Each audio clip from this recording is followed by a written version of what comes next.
Mining has played a pivotal role in shaping the development of our country and the entire region of Southern Africa. Given the resources underground, the social and economic needs of the people of South Africa, mining will continue to play a major part in our lives, our economy and our politics. Since the earliest times, the inhabitants of South Africa have collected and quarried to obtain raw materials to manufacture tools and weapons.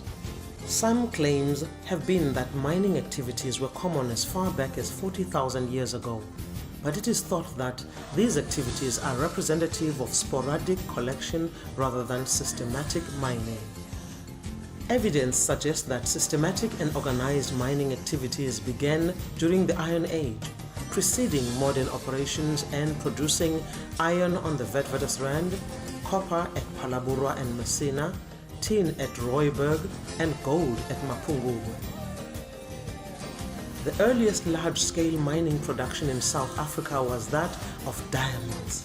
South Africa's history was dramatically altered when a diamond was discovered at Hope Town on the Orange River in 1867.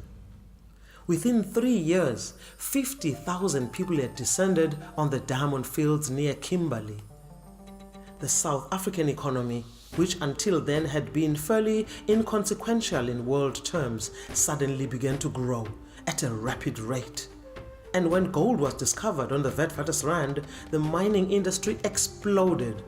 Within 3 years, South Africa was producing 23% of the world's gold.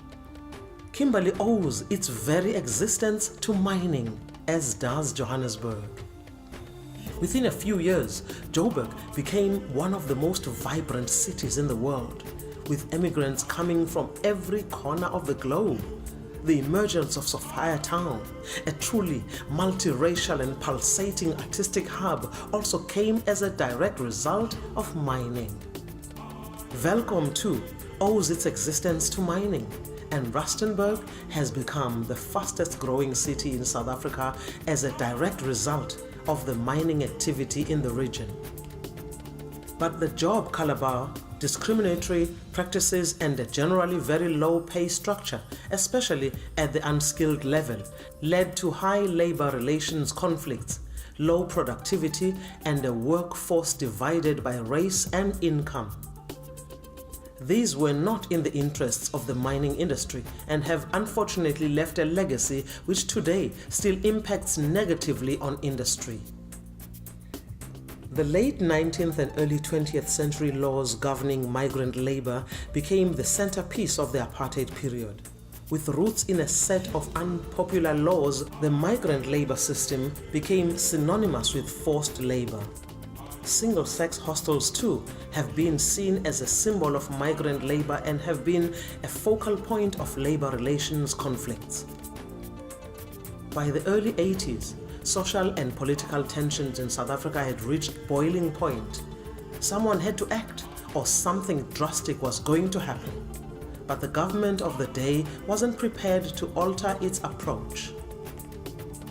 It was the mining sector that decided to adopt a new stance.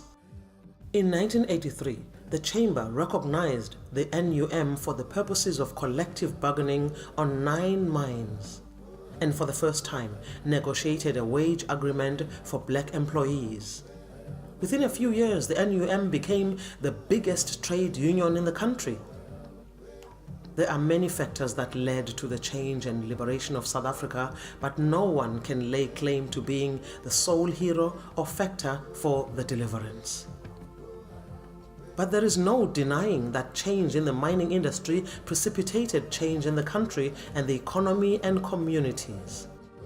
Mining had been a major factor in the development of our economy and a major factor in heralding the new dawn.